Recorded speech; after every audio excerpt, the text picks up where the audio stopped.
अगर राम जी के मंदिर में जाकर के कुछ करना गलत है तो कबीर के मंदिर में जाके करना भी तो गलत होगा। अगर राम जी के आचरण करके ही राम की पूजा हो सकती है तो कबीर के भी आचरण करके ही कबीर की पूजा हो सकती है। अगर कोई सोचे कि राम की पूजा व्यर्थ है तो कबीर की पूजा भी व्यर्थ ही मानी जाएगी, जब तक कि कबीर के ज्ञान को आचरण में ना उतारा जाए।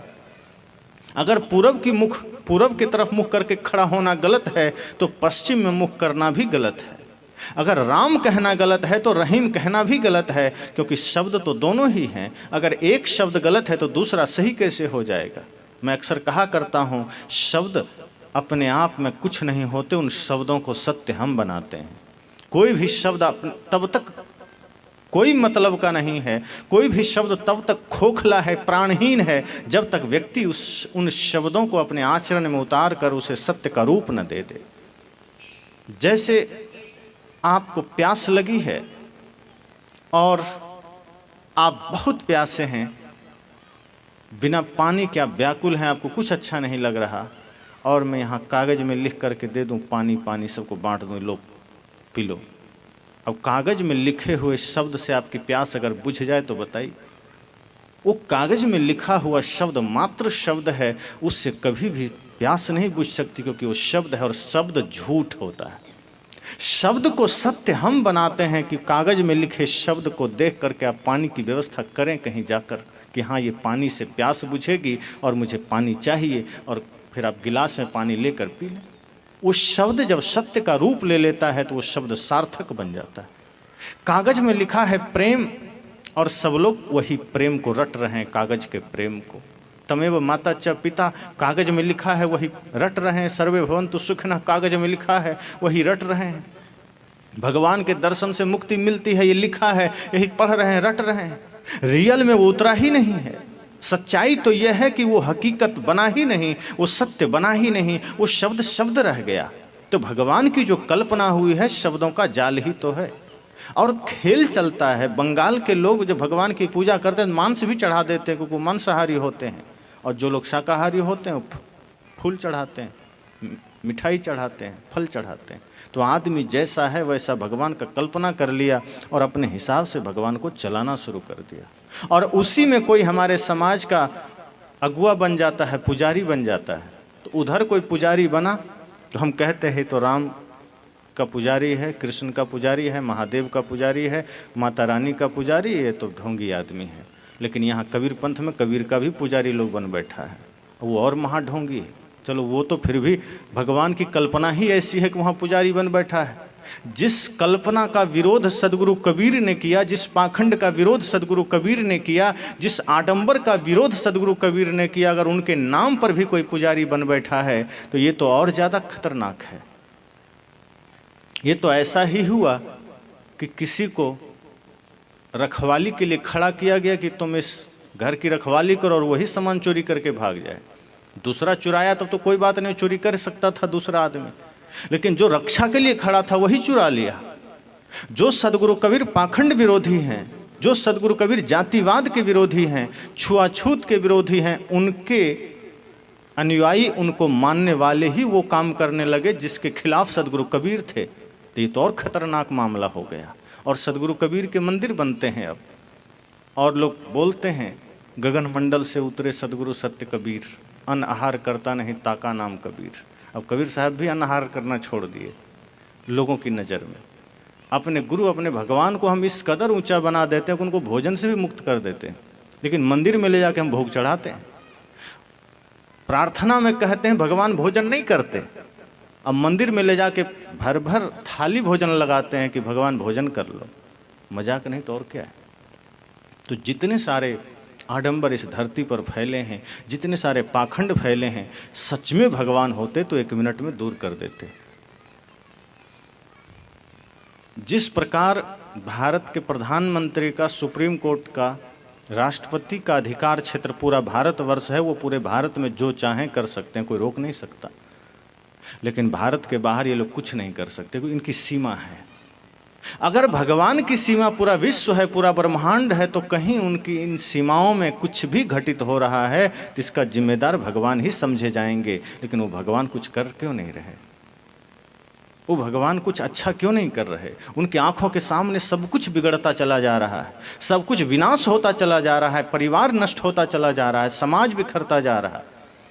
आज समाज भगवान की पूजा के नाम पर ही अश्लीलता फैला रहा है। वही मंदिर मस्जिद आज आडंबर का कारण बन रहा है, झगड़े का कारण बन रहा है, विनाश का कारण बन रहा है, हिंसा का कारण बन रहा है। भगवान की आंखें बंद है, खुलती ही नहीं है। तो जितनी कल्पना की गई भगवान के नाम पर, वो कल्पनाएं व्यर्थ है। सच तो ये है कि जो काम हमारे महापुरुषों ने किया था, जिस काम को करके वो भगवान कहला गए, हमें वो काम करना पड़ेगा। अगर राम की ही उपासना आपको करनी है तो करिए, कोई बात नहीं, राम जी का कोई विरोध नहीं। बल्कि मैं तो कहता हूँ, राम जी का आचरण अगर जीवन में आ जाए तो घर में स्वर्ग तो आएगा ही। लेकिन राम जी के फोटो पर अगरबत्ती घुमाकर चाहेंगे राम जैसा जीवन हो जाए तो ये असंभव है, और ये करके आप कुछ नहीं कर सकते सिवाय टाइम पास के। हाँ, इतना जरूर हो सकता है कि राम जी ने जैसे भाई के साथ व्यवहार किया, माता पिता के साथ व्यवहार किया, अगर उनकी अच्छाइयों को ग्रहण कर लें, राम के आचरण को अपना आचरण बना लें, राम के आदर्श को अपना आदर्श बना लें, राम के जीवन दर्शन को अपना जीवन दर्शन बना लें, तो निश्चय ही राम ने जिस मर्यादा को धारण करके मर्यादा पुरुषोत्तम भगवान कहला गए, आप भी वो कर सकते हैं। जो काम करके कृष्ण भगवान कहला गए, जिस प्रेम की मधुर वंशी बजा करके उन्होंने संपूर्ण समाज को एक सूत्र में बांधा, अगर वही काम हम कर पाए तो निश्चय ही हम भी उस पद को प्राप्त कर सकते हैं। जिस कार्य को हमारे सभी महापुरुषों ने किया है, मानवता का काम, अगर वो हम कर पा रहे हैं तो निश्चय ही वो भगवान के पद चिन्हों पर हम चल करके हम भी भगवत्ता को उपलब्ध हो सकते हैं।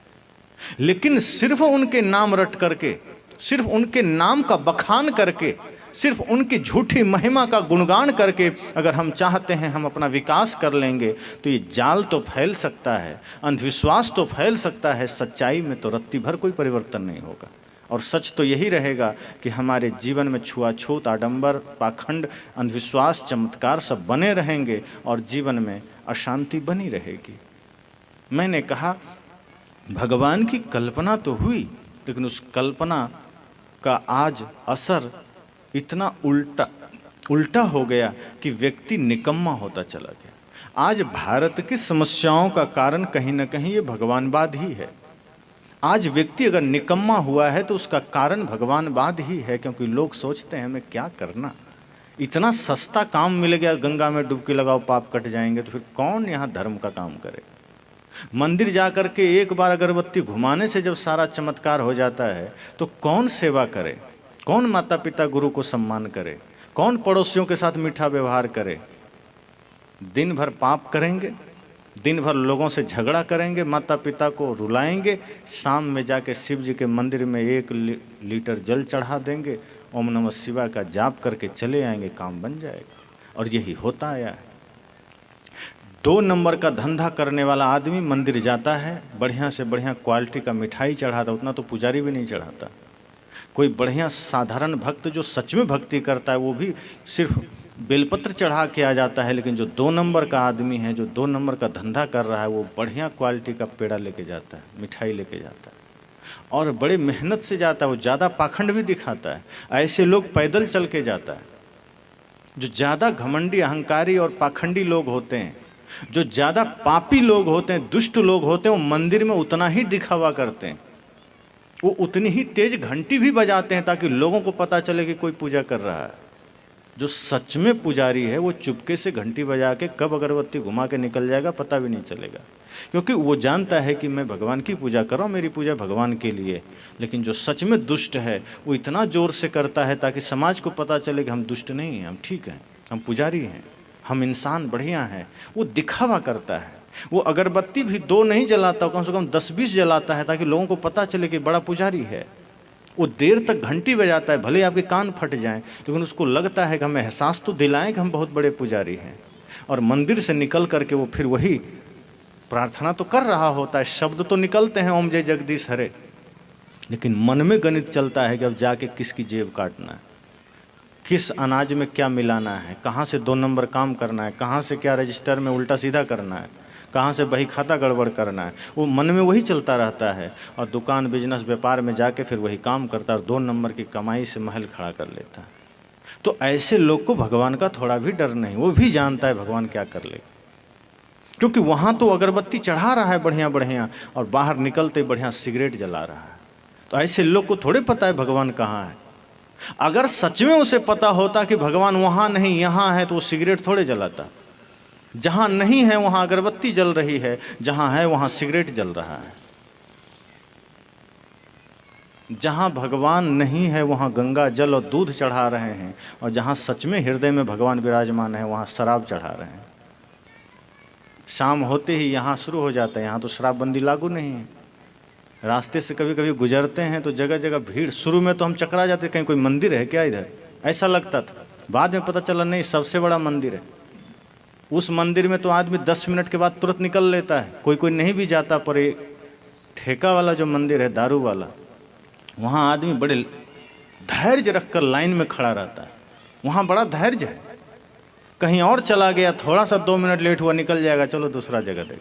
लेकिन वहाँ बड़ा धैर्य है और बड़ा ईमानदारी है, लाइन से खड़ा है और पी पा करके ही घर आएगा, वो पहले नहीं आएगा। तो इस तरह से आदमी अपने कर्मों को बिगाड़ता चला जा रहा है और भगवान की पूजा भी कर रहा है। अपने कर्म को, अपने जीवन को विकृत करता चला जा रहा है और भगवान की उपासना भी कर रहा है। और उसका परिणाम आप देख सकते हैं समाज में। आज आपके बच्चों की जो हालत हो रही है, आज समाज में बच्चे जिस दिशा में जा रहे हैं, वो कहीं ना कहीं आपके उसी विकृत मानसिकता का परिणाम है। कहीं ना कहीं भारत के बिखरने और बर्बाद होने का कारण ये भगवानवाद और ब्राह्मणवाद दोनों है। मूल में भगवानवाद है कि व्यक्ति निकम्मा हो गया। जो लोग बाबा साहेब भीमराव अंबेडकर की बात करते हैं, उनके जीवन को आप देखिए। वो भी ऐसी जगह से उठकर बड़े बने जहाँ से लोगों को कोई उपाय नहीं होता, कोई आधार नहीं होता, लोग तिरस्कार करते थे।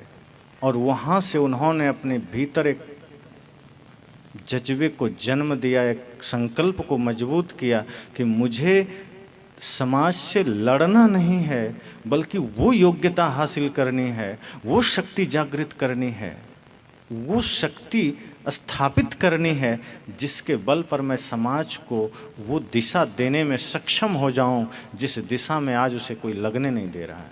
मैं उस ऊंचाई तक ले जाऊं, शिक्षा के क्षेत्र में, समृद्धि के क्षेत्र में, संबल के क्षेत्र में। तो हमारे इन महापुरुषों ने, सदगुरु कबीर को ही देखिए, जिनके माता पिता का पता नहीं, कहाँ जन्म लिए कोई पता नहीं, कैसे पाले गए कोई पता नहीं। आज ऐसे बच्चे अनाथ कहलाते हैं और अनाथ आश्रम में फेंक दिए जाते हैं और उनकी दुर्गति क्या होती सब जानते हैं। बाल मजदूरी में चला जाता है, कहीं न कहीं किसी होटल पर थाली मांज रहा होता है। सदगुरु कबीर को आज की भाषा में कहें तो ऐसे ही अनाथ माने जाएंगे। ऐसे ही जन्म हुआ उनका, कोई माता पिता का पता नहीं चला।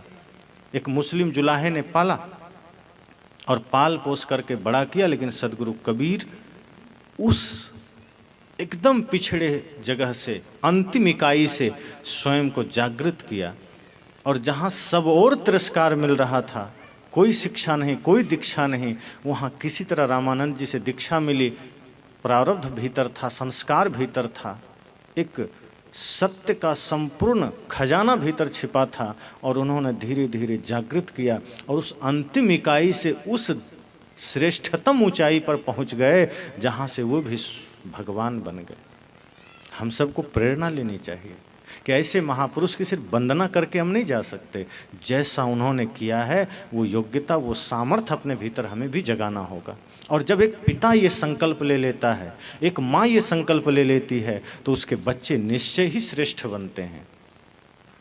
अगर आपने ठान लिया, आप ये सोचते हैं कि हम सोए रहे और हमारे बच्चे बुद्ध बन जाएं, तो वो बुद्धू तो बन सकता है, बुद्ध कभी नहीं बन सकता। अगर आप जागृत रहेंगे तो ही वो बुद्ध बन सकता है। बुद्ध मतलब ज्ञानी, समझदार। अगर आप सोए रहे, आप सोचते हम गाली दें बच्चे को, मारें पीटें, झगड़ा करें, दुनिया के पीछे भागें और बच्चे हमारा बुद्ध बने, महावीर बने, कबीर बने, ऐसा नहीं हो सकता। वो फिर आपके अनुसार बनेगा, वचन के अनुसार नहीं, आपके आचरण के अनुसार। अगर आप गाली देते हैं तो जो आपका आचरण बच्चों के प्रति है, समाज के प्रति है, वही छवि बच्चों में उतरेगी। आपके शब्दों की छवि नहीं उतरेगी, आपकी कल्पना की छवि नहीं उतरेगी, आपके कर्म की छवि उतरेगी। इसलिए संतजन कहते हैं भगवान के पीछे मत भागिए, अपने कर्म को सही कर लीजिए। भगवान आपके आंगन में ही है। ये छोटे छोटे बच्चे को भगवान का रूप ही तो कहा गया है। ये छोटे छोटे बच्चे भगवान के रूप ही तो हैं। इसलिए कोशिश करें कि जीवन में सदैव इस भाव को जगाइए कि हर किसी के अंदर वो परम तत्व है, हर किसी के अंदर वो संभावना है, हर किसी के अंदर वो सामर्थ्य है। ज़रूरत है उसे जागृत करने की। तो सत्संग में जाइए, चाहे मंदिर जाइए, चाहे संत के पास जाइए, इस भाव से जाइए कि मुझे आडंबर से मुक्ति चाहिए, मुझे छुआछूत पाखंड से मुक्ति चाहिए। मैं भगवानवाद के उस मान्यता का हिस्सा न बनूं, भगवानवाद के उस आडंबर का हिस्सा न बनूं, बल्कि भगवानवाद की जो मनगढ़ंत कल्पना की गई उसके खिलाफ अर्थात उसके विरुद्ध खड़ा हो सकूं, ताकि हमारे समाज में मूर्छा ना आ सके। भगवानवाद ने समाज को मूर्छित किया है, भगवानवाद ने समाज को बेहोशी की दवा दी है। ये भगवानवाद बेहोशी की दवा है। जैसे आज लोग ड्रग्स लेते हैं, तो ड्रग्स लेकर के क्या करता है? ड्रग्स कुछ नहीं करता, व्यक्ति को बेहोश कर देता है, भीतर से वो अपने आप से नियंत्रण हटा देता है। वो व्यक्ति फिर सोचने समझने लायक नहीं रह जाता।